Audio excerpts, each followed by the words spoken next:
Hello, class. I am going to go ahead and get started.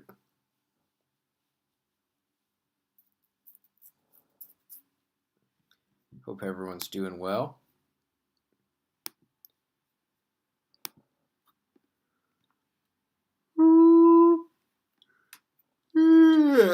Oh my gosh. I am just so tired. I need a vacation, I think. I'm ready for spring break.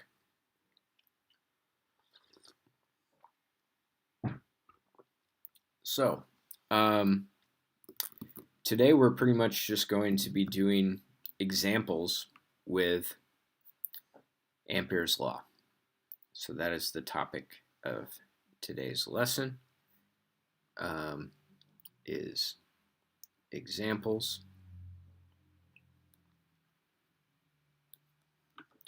with Ampere's law.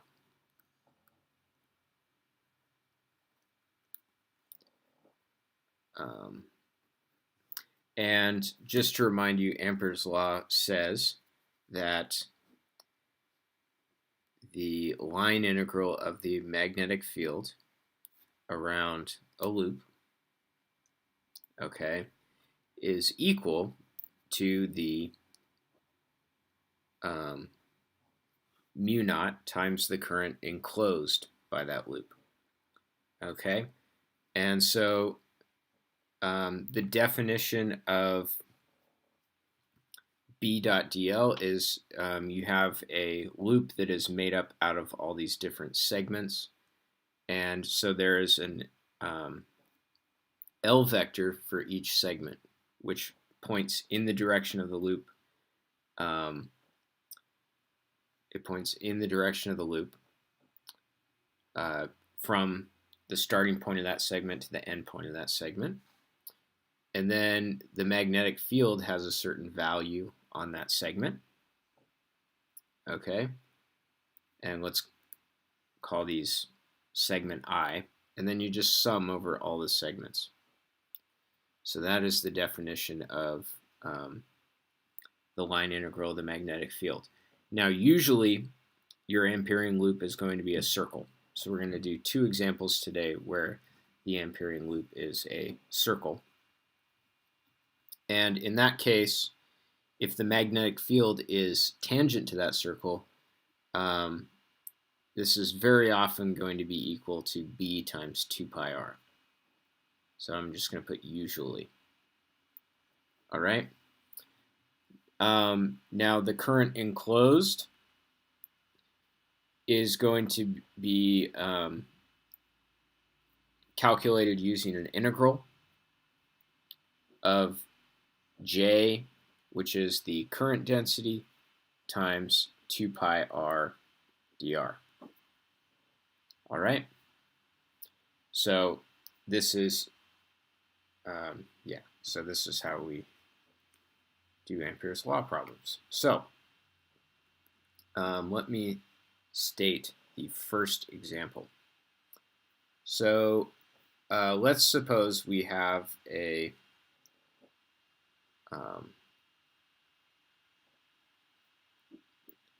tube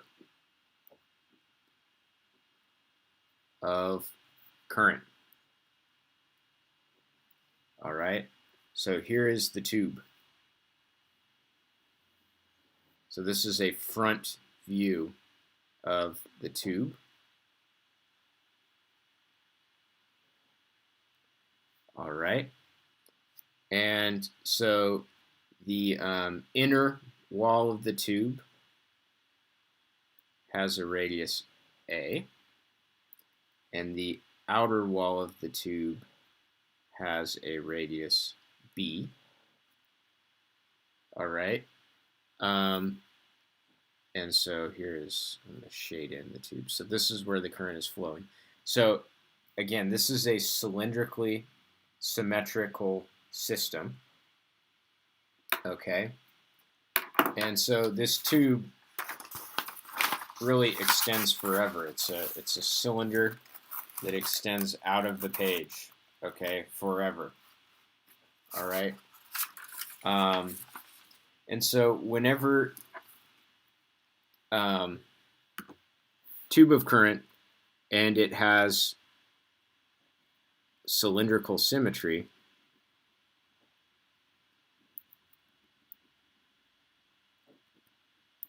and whenever that happens, whenever you have this cylindrical symmetry, the magnetic field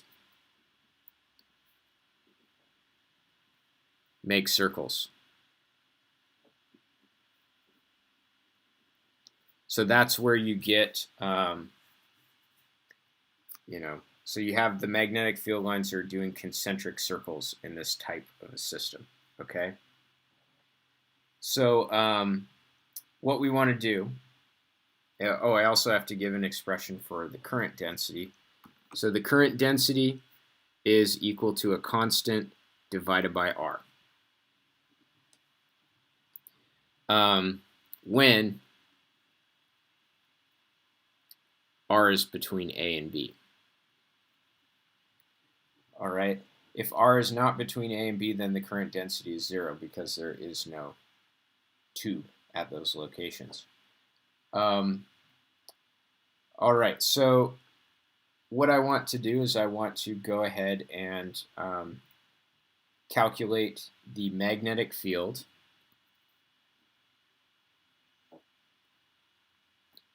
Calculate the magnetic field as a function of R and graph it.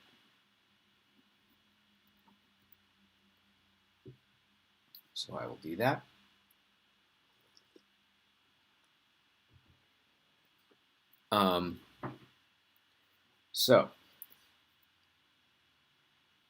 We have 3 cases to consider. The first case is R is less than A. So that means we're calculating the magnetic field in the region where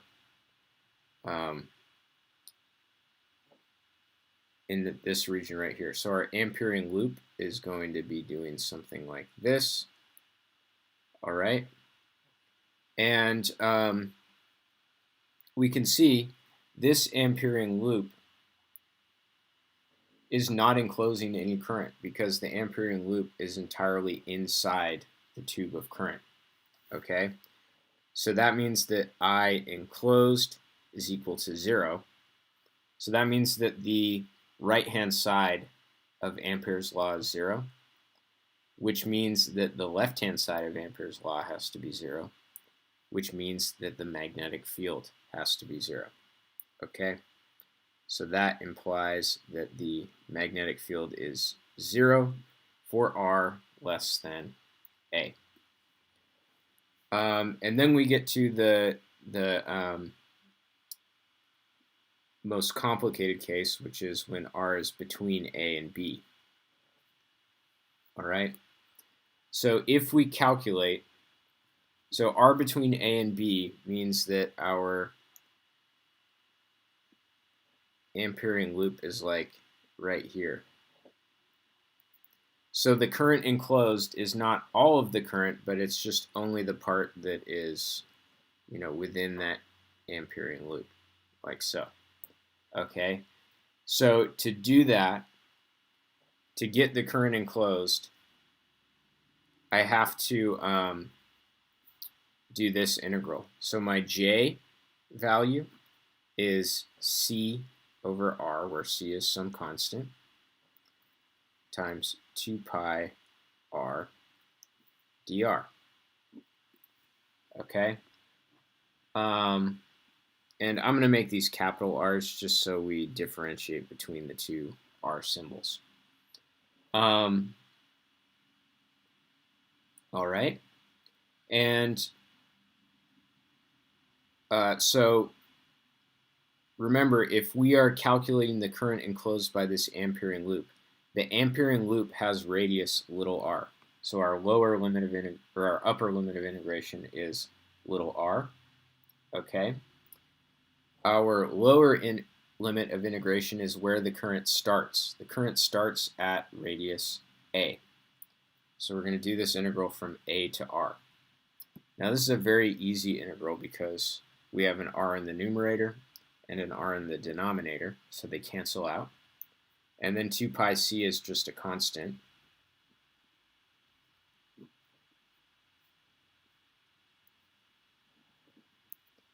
And this is simply the value of this integral. It's kind of like the integral of dx from a to b is b minus a, right? So this is going to be r minus a is that integral. So we have 2 pi c times the quantity r minus a. All right?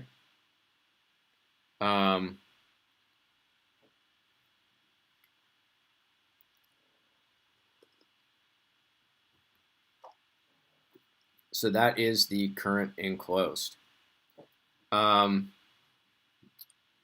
So now if we look at the left-hand side of Ampere's law, because this has cylindrical symmetry, we're going to get, for our line integral, we're just going to get b times 2 pi r. So we have b times 2 pi r equals mu naught times the current enclosed, which is 2 pi c times r minus a. All right. The 2 pi's cancel out. And then we divide by r. So we are going to get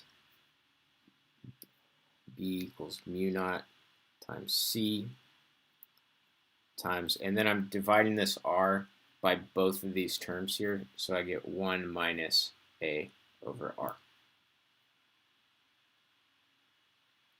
Okay.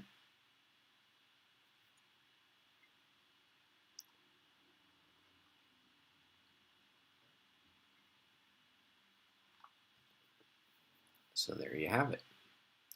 So that's the magnetic field for r between a and b.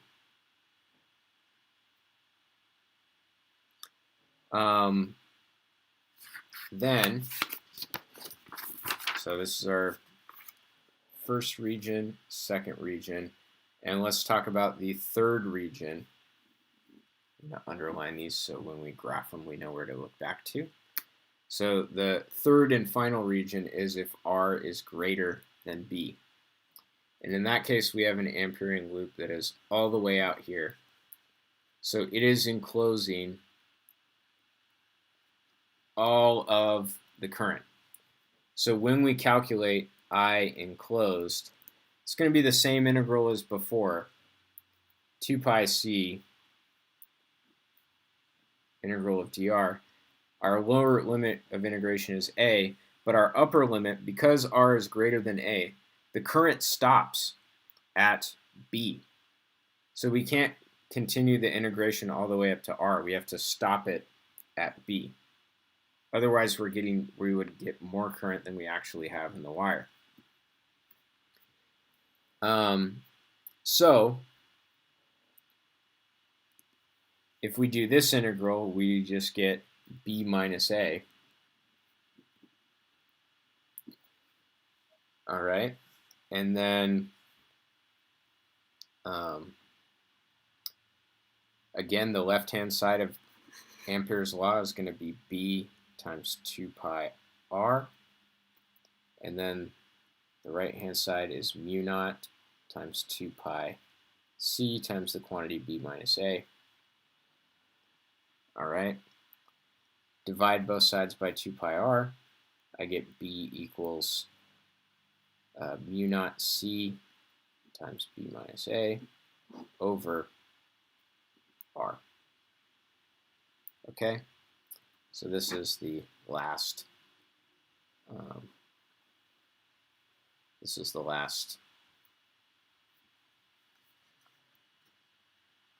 case. So now when we graph this, if I graph magnetic field as a function of r, there are two key values. One is a and the other one is B. All right, and we know that when R is less than A, the magnetic field is 0. So we start out with just 0 magnetic field. And then at R equals, between A and B, it follows this formula. So if we think about a graph of 1 over R, 1 over R looks like this. Negative 1 over R then looks like this. And then negative 1 over R plus a constant looks like that shifted up. So this graph is going to kind of look like, it's going to kind of do one of these. So it's going to grow like that. So that looks like negative 1 over R, but shifted upward.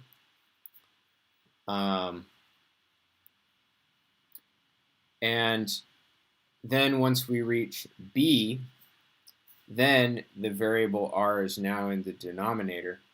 And so it starts to do a 1 over R type of dependence, which looks like this. So that is a graph of your magnetic field as a function of R. All right. The direction of the magnetic field is always going to be in counterclockwise circles because it's cylindrical symmetry. All right. So that's nice.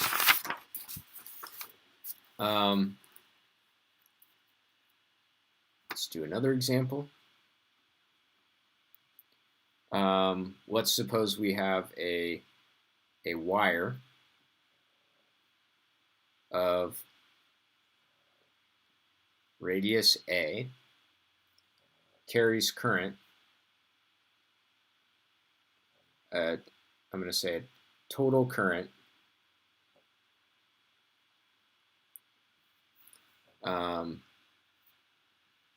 I uniformly. So uniformly meaning that the current density is constant. Okay. And what we want to do is we want to calculate B as a function of R and graph it once again. Okay, so if I were to draw this, so again, a wire has cylindrical symmetry. So here's the wire right here. The wire has radius A. All right.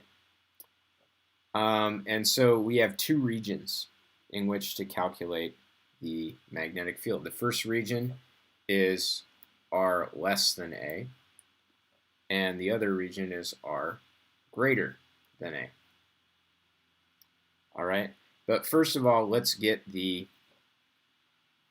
current density. So because it is a uniform current density, the current density is constant.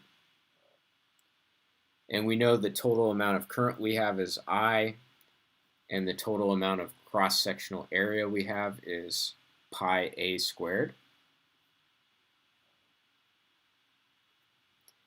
So that is our current density. So when we do our current enclosed integral, it's going to be the integral of J times 2 pi r dr. The pi's cancel out. And then everything but r is a constant, so I get 2I over a squared times the integral of r dr. So if my, so what is my lower limit of integration? That would be 0 because the current starts at radius 0. And then if this is my Amperian loop,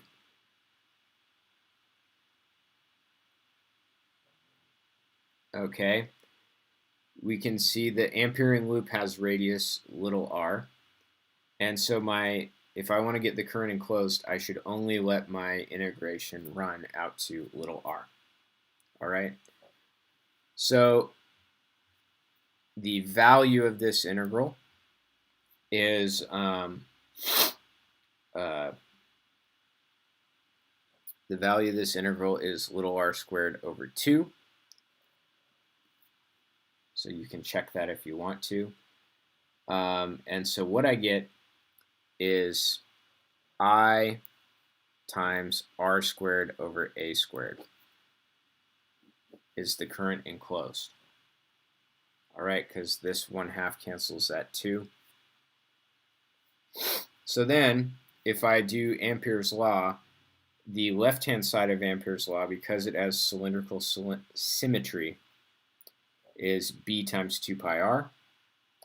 And then the right-hand side is going to be mu naught times the current enclosed. And so what I get is that the magnetic field is mu naught I over 2 pi a squared times r. So this is the magnetic field within the wire. So the magnetic field is 0 at the center on the axis of the wire, and then it grows because r is on the numerator until we get to the surface. Now, if r is greater than a, then we have an Amperian loop that is outside the wire. Amperian loop is outside the wire. So when we do our current enclosed, the current enclosed is just going to enclose the entire wire's current, okay? And so we know that the wire carries a total current I, so the current enclosed must be just I. And you could check that by doing the integral from 0 to a, you would get just I, right? If you plug in little r equals a, then those cancel out and you just get I. So then Ampere's law tells us the left-hand side, because of cylindrical symmetry, is B times 2 pi r. The right-hand side is mu naught I. And so we get, solving for B, we get B equals mu naught I over 2 pi r. So this is the same result as for an infinite wire. So if you have an infinite wire, infinite straight wire, outside the wire, the details of what's going on inside the wire don't matter, right? Because this is the same formula as if the wire were just infinitesimally thin, okay? So yeah, and then we plot magnetic field as a function of r. The critical value is going to be r equals a. And what we can see is r is in the numerator for this first case, and it's to the first power. So that's a linear dependence. So we're going to see a linear dependence.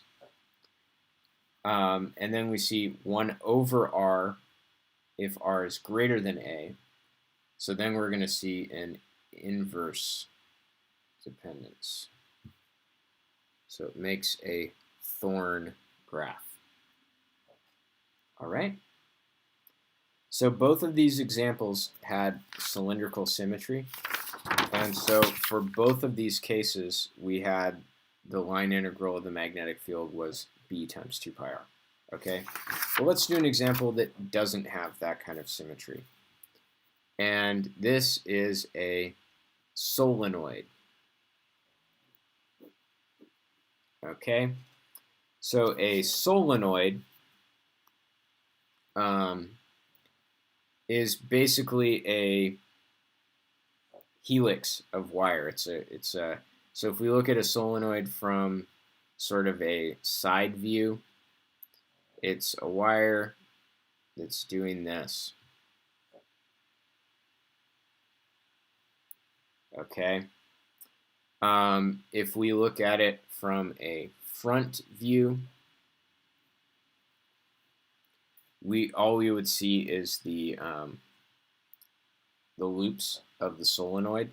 So we would just see this wire just kind of going around a bunch of times.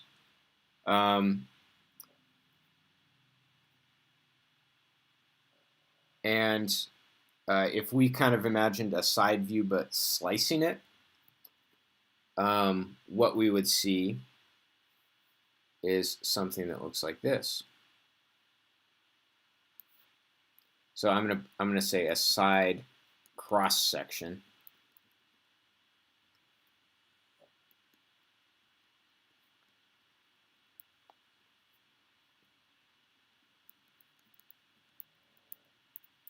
All right. So because the wire is looping, it goes out of the page, and then it comes back into the page, and then it loops around. It goes out, back in, loops around, goes out, back in, loops around, goes out, back in. So this is a cross section. So we're seeing the slice of these loops. Okay.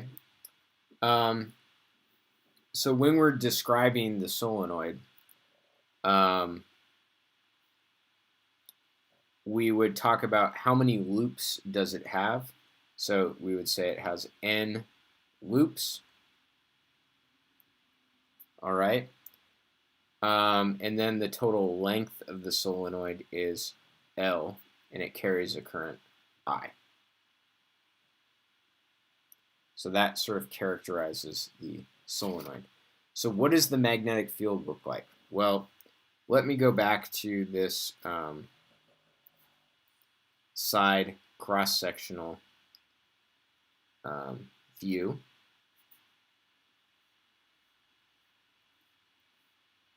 All right. And I'm going to use that right-hand rule. So I'm going to put my thumb in the direction of the current, and I can see that each of these has a counterclockwise magnetic field, etc.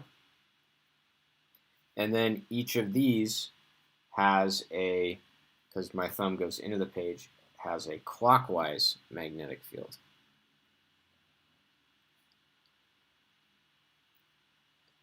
And so what you want to notice is that inside the solenoid, so between, inside the tube of the solenoid in here, in this region, the magnetic field from the top and the bottom are both pointed to the right. So they all reinforce each other. And it turns out that what you get is a relatively constant magnetic field, okay,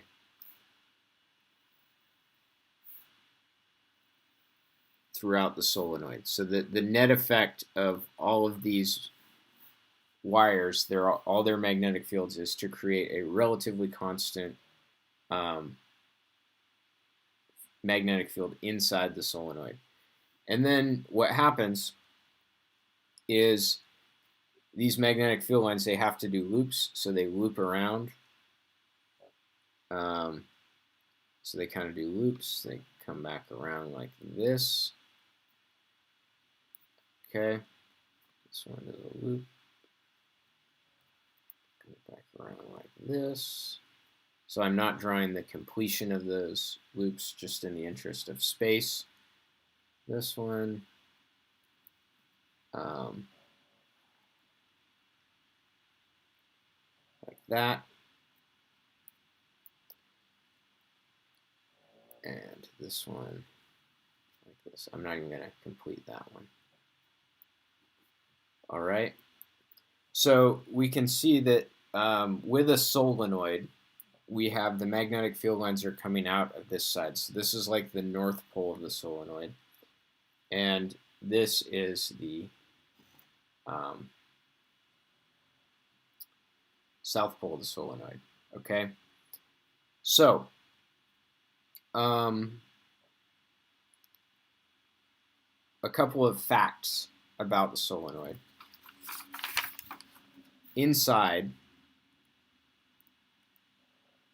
the solenoid, B is strong.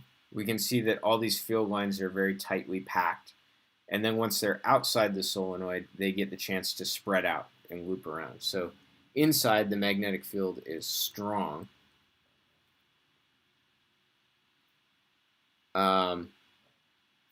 outside B is weak. And it's so weak that we're going to say that outside the solenoid, the magnetic field is approximately equal to 0. Okay? So we are going to choose a rectangular Amperian loop. So, oh man, I have another color in here. I'd really go for another color right now, but I don't have one. I'll use a pencil instead. Pencil is another color. So here's my Amperian loop. It's a rectangle. Okay. Like that. There's my loop. And so my loop has 4 segments. So I'm going to number them. 1, 2, 3, and 4. Okay. So when I do B, the integral of B dot dl, what I get is B1 dot L1 plus B2 dot L2 plus B3 dot L3 plus B4 dot L4. Okay. Now, if we look at segment 3 is outside of, so there's going to be a lot of simplification happening here. Segment 3 is outside of the solenoid where the density of field lines is very, very low. And it's so low that we're going to say that it's approximately 0. Okay? So if B on the third segment is 0, then that's going to kill this term. Okay? B is approximately 0 out there. On segments 2 and 4, segments 2 and 4 are outside the solenoid. And furthermore, if we look at the direction of the magnetic field is pointed perpendicular to the loop. Right? The magnetic field is pointed horizontally, whereas the loop is vertical. So for these two, basically we have the angle between the loop and the magnetic field is around 90 degrees. And then remember, the dot product has cosine of theta in it, and cosine of 90 degrees is 0. So these two also give 0. So the only one that matters is this one. Okay, and we can see that on this segment, the loop is going to the right, and the magnetic field is going to the right. So the angle is 0. And so therefore cosine of theta is 1. Okay. And the length of this loop is just the length of the solenoid. So what we get is just B times L for that one. So the integral of B dot dl is B times L, where B is the magnetic field inside the solenoid, and L is the length of the solenoid. All right. Now let's look at how much current is enclosed by this loop.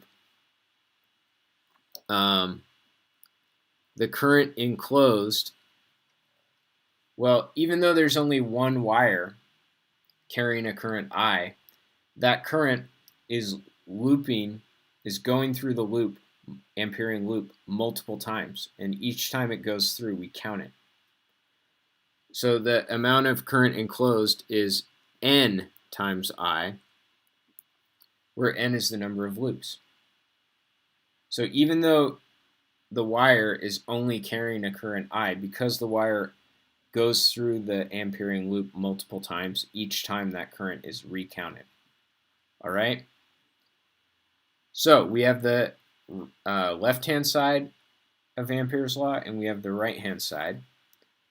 And so the integral of B dot dl is equal to mu naught times the current enclosed. Current enclosed is N times I. B dot dl is B times L. Dividing both sides by L, we get that B equals mu naught N I over L. Okay? And this is a constant. So the magnetic field is approximately constant within the